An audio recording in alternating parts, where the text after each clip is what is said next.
Shalom Bapak Ibu Saudara terkasih dalam Tuhan. Shalom. Senang sekali hari ini kita bertemu lagi dalam ibadah online GBI Miracle Service Wates. Saya berharap Bapak Ibu Saudaranya semuanya sehat selalu dalam lingkungan Tuhan. Sebelum kita mulai ibadah pada hari ini, terlebih dahulu kita mau berdoa. Mari satukan hati kita. Tuhan Yesus, kami bersyukur Tuhan buat kasih dan anugerah-Mu Tuhan, buat penyertaan-Mu yang begitu sempurna ya Bapak. Sebentar Tuhan kami tidak mulai ibadah pada pagi yang indah ini Tuhan. Berkati Tuhan dari awal pertengahan hingga akhir Tuhan. Kami percaya hadirat-Mu turun kuat di tempat ini Tuhan. Terima kasih Bapak, terima kasih Yesus. Kami siap memuji nama-Mu Tuhan. Di dalam nama Tuhan Yesus kami telah berdoa. Haleluya. Sama-sama katakan amin. Ya, kita mau angkat satu pujian, segala puji syukur.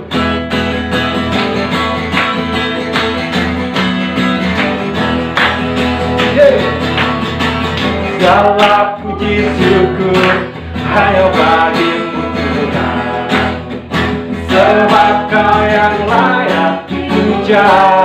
Kita bersama-sama. Kami mau bersorak tinggikan nama-Mu. Haleluya. Segala puji syukur, segala puji syukur hanya bagi-Mu Tuhan, sebab Kau yang layak dipuja. Kami mau bersorak tinggikan nama-Mu. Haleluya, haleluya. Soraklah, haleluya. Soraklah, haleluya. Haleluya, haleluya. Soraklah, haleluya. Soraklah, haleluya. Haleluya, soraklah, haleluya. Soraklah, haleluya. Soraklah, haleluya. Haleluya. Oh, soraklah, haleluya. Soraklah, haleluya. Haleluya, haleluya. Haleluya. Sekali lagi katakan haleluya. Haleluya.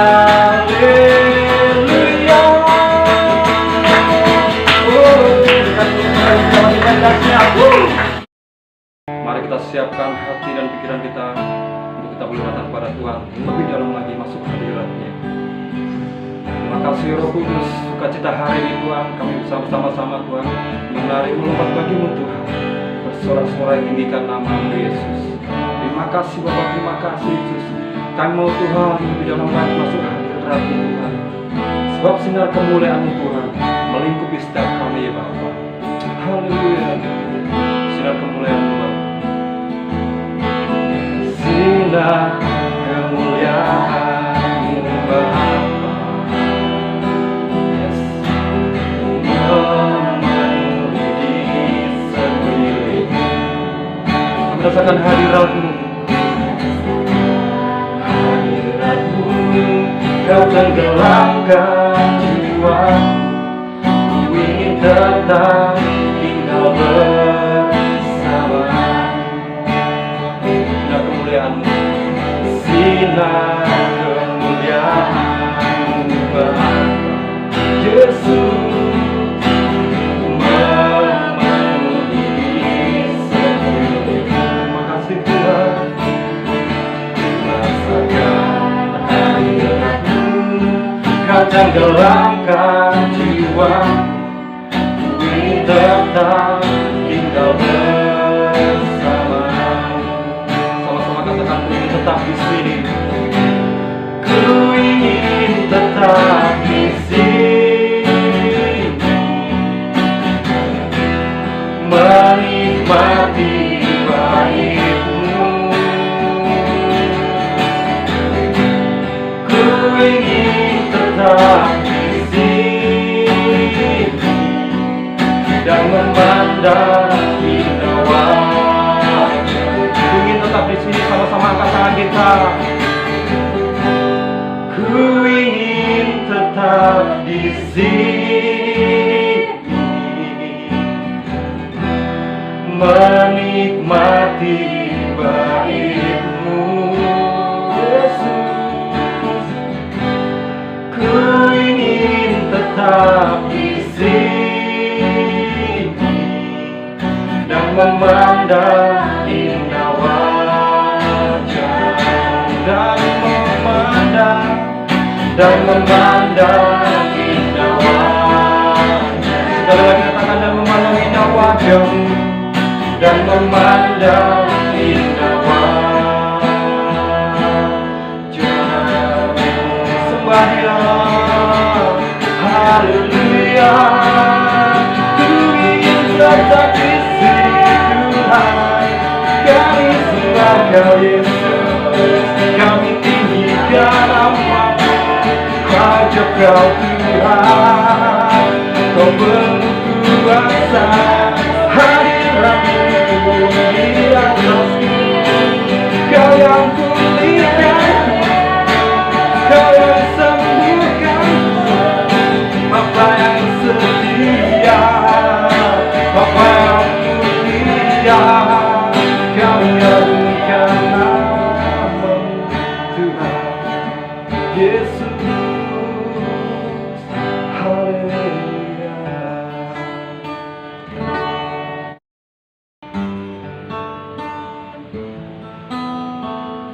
Kami cari wajah-Mu Tuhan, ku cari wajah-Mu, temukan kasih-Mu. Kau bukan Tuhan yang jauh dariku. Nama-Mu Tuhan, nama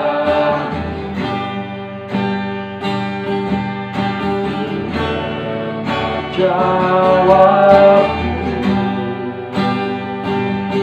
Kau Tuhan yang selalu dengar seruan hatiku.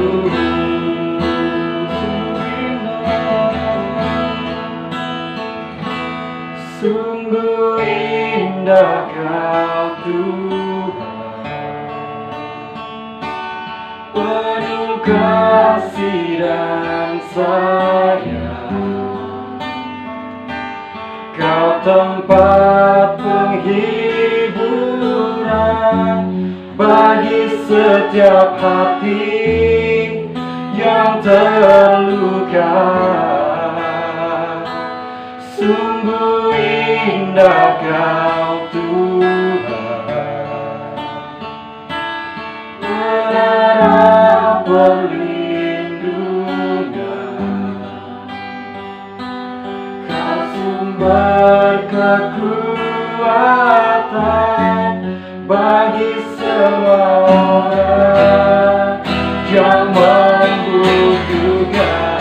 Sungguh indah Kau Tuhan, oh, sungguh indah Kau Tuhan, Yesus, penuh kasih dan sayang. Amin. Kau tempat penghiburan bagi setiap hati yang terluka. Sungguh indah Kau Tuhan, haleluya.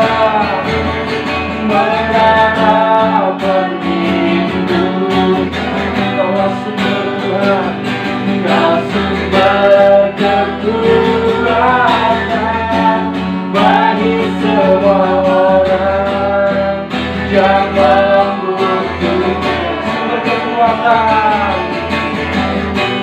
Sumber kekuatan, sumber kekuatan, sumber kekuatan bagi semua orang yang membutuhkan. Setiap kali dunia, Yesus kau dahsyat, kau ajaib. Terima kasih Tuhan, terima kasih Roh Kudus. Kami merasakan kuat jamahan-Mu Tuhan di tempat ini Bapa. Sebentar Tuhan, kami tidak menerima sebagian dari firman-Mu Tuhan, dan Kau urapi hamba-Mu yang kami menyampaikan firman-Mu Tuhan. Apa yang telah dipersiapkan kami percaya Engkau telah menyiapkannya Tuhan. Di dalam nama Tuhan Yesus, urapi setiap kami Tuhan. Bilang kiranya Tuhan, hati kami dipenuhi dengan kasih Tuhan. Hati kami dipenuhi dengan firman-Mu ya Bapa. Terima kasih Bapa, terima kasih Yesus. Kami siap dengan firman-Mu. Di dalam nama Tuhan Yesus kami telah berdoa dan ucap syukur. Haleluya, sama-sama katakan. Shalom Bapak Ibu Saudara yang dikasihi Tuhan. Hari ini kita masih beribadah di rumah karena kondisi situasi di masa krisis ini, di mana kita semua tahu bahwa telah terjadi pandemi wabah virus corona yang melanda seluruh dunia, sehingga dunia mengalami krisis. Tetapi mari kita semua belajar di sini untuk semakin mendekat kepada Tuhan. Kita mau belajar firman Tuhan hari ini di tengah masa krisis ini, bagaimana supaya iman kita bangkit di tengah krisis. Minggu yang lalu kita memperingati Paskah, di mana Tuhan Yesus bangkit dari kematian, bahkan mengerjakan itu untuk kita, sehingga kita memiliki pengharapan di dalam Tuhan. Tuhan Yesus telah mengerjakan bagiannya untuk menebus dosa kita, dan saatnya kini kita sebagai murid-murid Kristus mengambil bagian kita masing-masing. Namun terlebih dahulu, sebelum kita melakukan seluruh perintah Tuhan, terlebih amanat agung Tuhan Yesus, agar kita memberitakan kematian Tuhan pada semua orang, terlebih dahulu iman kita harus bangkit. Kita harus belajar percaya pada Tuhan Yesus dengan segenap hati kita. Mari kita belajar dari firman Tuhan yang akan saya ambilkan dari Yohanes 20 ayat yang pertama sampai ke 10. Demikian firman Tuhan. Kebangkitan Yesus. Pada hari pertama minggu itu, pagi-pagi benar ketika hari masih gelap, pergilah Maria Magdalena ke kubur itu, dan ia melihat bahwa batu telah diambil dari kubur. Ia berlari-lari mendapatkan Simon Petrus dan murid yang lain yang dikasihi Yesus, dan berkata kepada mereka, "Tuhan telah diambil orang dari kuburnya, dan kami tidak tahu di mana ia diletakkan." Maka berangkatlah Petrus dan murid yang lain itu ke kubur. Keduanya berlari bersama-sama, tetapi murid yang lain itu berlari lebih cepat dari Petrus, sehingga lebih dulu sampai ke kubur. Ia menjenguk ke dalam dan melihat kain kafan terletak di tanah. Akan tetapi ia tidak masuk ke dalam. Maka datanglah Simon Petrus juga menyusul dia dan masuk ke dalam kubur itu. Ia melihat kain kafan terletak di tanah. Sedang kain peluh yang tadinya ada di kepala Yesus tidak terletak dalam dekat kain kafan itu, tetapi agak di samping di tempat yang lain dan sudah tergulung. Maka masuklah juga murid yang lain yang lebih dahulu sampai ke kubur itu, dan ia melihatnya dan percaya. Sebab selama itu mereka belum mengerti isi kitab suci yang mengatakan bahwa ia harus bangkit dari antara orang mati. Lalu pulanglah kedua murid itu ke rumah. Bapak Ibu yang dikasihi Tuhan, melalui firman itu kita akan belajar bagaimana kita bisa bangkit di tengah krisis ini. Iman kita bisa terus bertumbuh semakin besar, dan kita semakin mengasihi Tuhan lebih lagi. Baik, dari firman tersebut kita dapat belajar tentang Maria yang pagi-pagi buta datang ke kubur Yesus. Kemudian dia melihat pintu kubur itu terbuka, tetapi yang menjadi catatan di sini adalah bahwa Maria tidak memeriksa kubur itu lebih teliti, tetapi dia langsung berlari ke arah murid-murid yang lain untuk memberitakan bahwa Tuhan telah diambil orang. Mari kita belajar dari apa yang dialami oleh Maria ini, bahwa dia lupa Tuhan Yesus pernah mengatakan kepada murid-muridnya bahwa ia akan bangkit pada hari yang ketiga. Nah, di sini kita juga belajar ya, agar iman kita bangkit di masa krisis.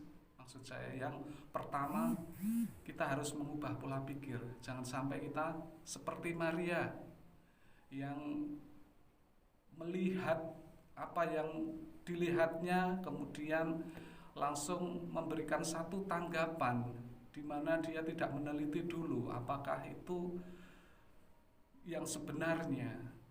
Padahal apa yang dilihat belum tentu seperti yang terjadi yang sebenarnya. Di sini ketika Maria melihat kubur Yesus yang kosong, dia segera berlari dan mengasumsikan bahwa Tuhan sudah diambil orang. Dan dia lupa bahwa Yesus telah bangkit dari kubur. Ini yang terjadi. Dan seringkali kita pun seperti Maria ini, kita tidak memeriksa kebenaran apa yang kita dengar, tetapi kita langsung meneruskannya kepada yang lain. Kita telah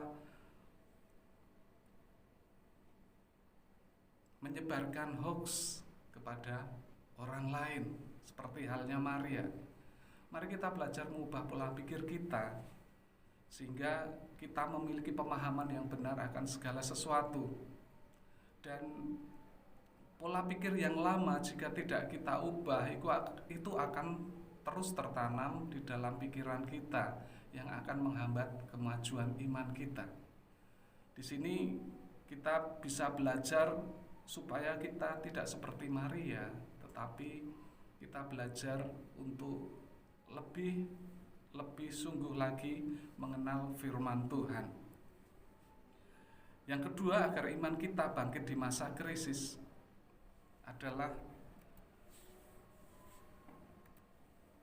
kita merespon seperti apa yang dilakukan oleh Simon Petrus dan Yohanes.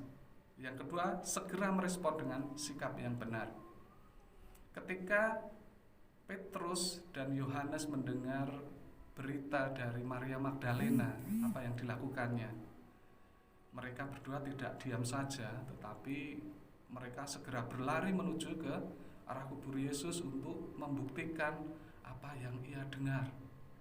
Ternyata ketika mereka sampai ke sana, di mana Yohanes berlari mendahului Petrus, ya, dan akhirnya mereka berdua sampai ke kubur itu. Di sini kita dapat belajar dari sikap keduanya, bagaimana kita merespon segala sesuatu yang kita dengar. Tentunya kita tidak langsung percaya, tetapi segera menguji kebenaran itu, dan kita mencari tahu apa yang sebenarnya terjadi. Jangan sampai kita seperti Maria yang menyebarkan hoax dengan apa yang dilihatnya, apa yang didengarnya, karena apa yang didengar ataupun yang dilihat belum tentu seperti yang sebenarnya. Dan di tengah masa krisis ini, kita banyak sekali mendengar berita-berita tentang fakta-fakta yang terjadi di lapangan, yang kadang belum tentu sesuai dengan yang sebenarnya. Dan berita-berita yang kita dengar seringkali melemahkan iman kita. Tentunya kita harus menguji kebenaran itu dulu.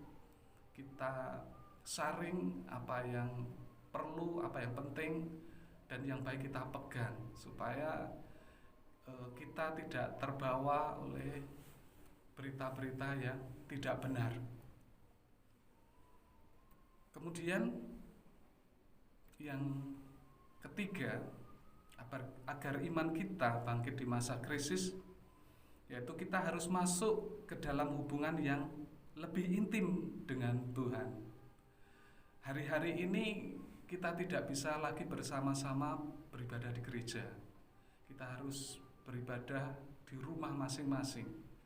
Bahkan semua aktivitas kita di luar dibatasi oleh pemerintah dengan maksud untuk memutus penyebaran virus ini. Tentunya ada hal baik yang sedang Tuhan kerjakan di dalam kehidupan kita.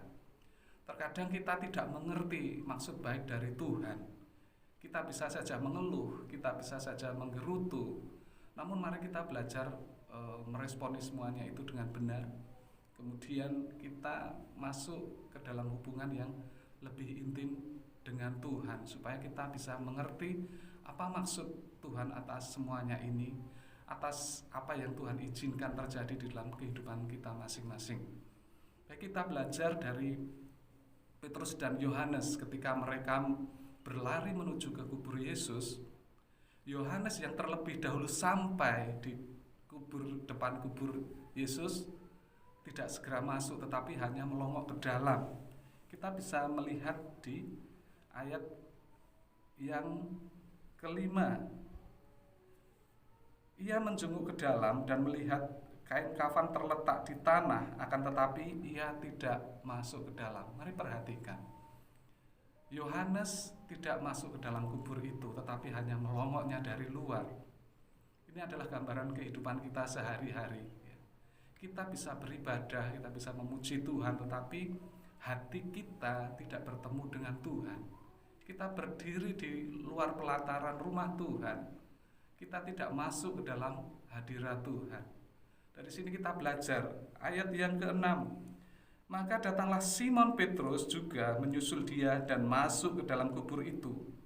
Ia melihat kain kafan terletak di tanah, sedang kain penuh yang tadinya di kepala Yesus tidak terletak dekat kain kafan itu, tetapi agak di samping di tempat yang lain dan sudah tergulung. Ketika Petrus masuk ke dalam kubur, dia melihat suasana di dalam kubur itu, bagaimana posisi letak kain kafan dan juga kain peluh yang terpisah, yang sudah terlipat rapi. Di dalam terjemahan sederhana Indonesia dikatakan kain yang menyelubungi kain penutup wajah Yesus ini terlipat ya, dan terpisah dengan pakaian kain kafan atau pakaian kubur Tuhan Yesus. Lalu dengan melihat hal itu, Simon Petrus menjadi percaya bahwa Yesus sudah bangkit.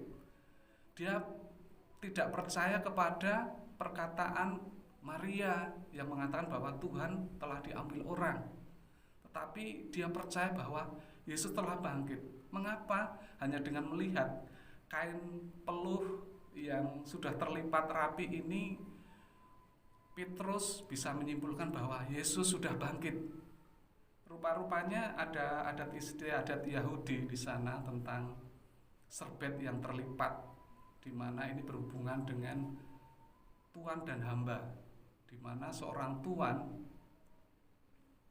memiliki satu kebiasaan, di mana ada kebiasaan Yahudi yang waktu itu seorang pelayan boleh melayani tuannya, mempersiapkan segala sesuatu di meja makan untuk tuannya ini sesuai dengan apa yang dia kehendaki di meja makan disiapkan.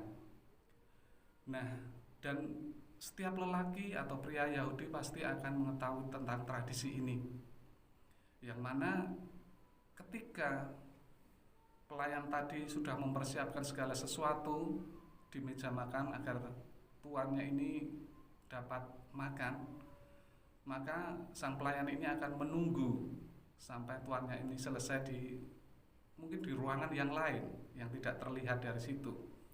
Ketika tuannya ini selesai makan, maka dia akan mengambil serbet itu, kemudian melap tangannya, melap mulutnya, dan mengelap janggutnya, kemudian menggerakkan serbet tersebut dan melemparkannya ke meja. Dari situlah pelayan akan tahu bahwa itulah saatnya untuk membereskan meja makan tuannya. Tetapi ketika sang tuan ini setelah selesai makan berdiri, kemudian dia melipat serbetnya dengan rapi dan meletakkannya di dekat piring, maka sang pelayan ini tidak akan berani mendekati meja tuannya karena tuannya belum selesai dan dia akan kembali lagi untuk menyelesaikan makannya tersebut. Nah, dari sinilah, dari tradisi inilah, maka Petrus tahu betul ada pesan Tuhan yang ia bisa mengerti melalui tradisi Yahudi ini. Jadi melalui tradisi Yahudi ini Petrus dapat menangkap pesan dari Tuhan Yesus bahwa dia telah bangkit. Tuhan Yesus telah kembali. Nah, mari kita belajar dari hal tersebut, Bapak Ibu Saudara. Hari-hari ini Tuhan menghendaki setiap kita masing-masing memiliki hubungan yang intim dengan Tuhan, supaya kita masuk lebih dalam lagi ke dalam hadirat Tuhan. Kita memiliki lebih banyak waktu untuk Tuhan sehingga kita dapat menangkap pesan yang Tuhan sampaikan atas setiap kita. Karena ini adalah masa penuaian yang besar di mana masing-masing pribadi harus mengerti akan pesan-pesan Tuhan yang Tuhan sampaikan kepada setiap pribadi, bukan kepada hanya pendeta saja, tetapi masing-masing pribadi juga harus menangkap pesan ini. Nah, Bapak Ibu Saudara yang dikasihi Tuhan, inilah bahwa masing-masing pribadi harus bangkit untuk bertahan di masa krisis ini. Iman kita harus bangkit sehingga kita berjaga-jaga dan waspada menantikan kedatangan Tuhan Yesus yang kedua kali. Amin. Mari Bapak Ibu Saudara kita berdoa. Bapa, kami mengucap syukur untuk firman-Mu pada hari ini yang sungguh mengingatkan kami akan kedatangan-Mu yang sudah dekat, di mana setiap kami harus berjaga-jaga, di mana setiap kami harus membangun keintiman dengan Engkau Tuhan, sehingga setiap kami didapati berkenan di hadapan-Mu untuk juga melakukan tugas amanat agung, yaitu membawa setiap jiwa datang kepada Tuhan. Dan Bapa, Engkau yang terus memberikan kekuatan untuk setiap umat-Mu ini di tengah-tengah proses yang Tuhan kerjakan di dalam kehidupan setiap kami, sehingga pada akhirnya setiap kami tahu bahwa Tuhan turut bekerja dalam segala sesuatu untuk mendatangkan kebaikan bagi setiap umat-Nya. Terima kasih Bapa, kami mengucap syukur. Di dalam nama Tuhan Yesus kami berdoa. Amin. Mari Bapak Ibu yang dikasihi Tuhan, kita bangkit berdiri, kita arahkan hati kita untuk menerima berkat dari Tuhan Yesus. Tuhan memberkati engkau dan melindungi engkau. Tuhan menyinari engkau dengan wajah-Nya dan memberi engkau kasih karunia. Tuhan menghadapkan wajah-Nya kepadamu dan memberi engkau damai sejahtera. Biarlah berkat dari Allah Bapa, kasih Tuhan Yesus Kristus, dan persekutuan dengan Roh Kudus menyertai engkau sampai selama-lamanya. Mari kita yang terima berkat sama-sama katakan amin. Tuhan Yesus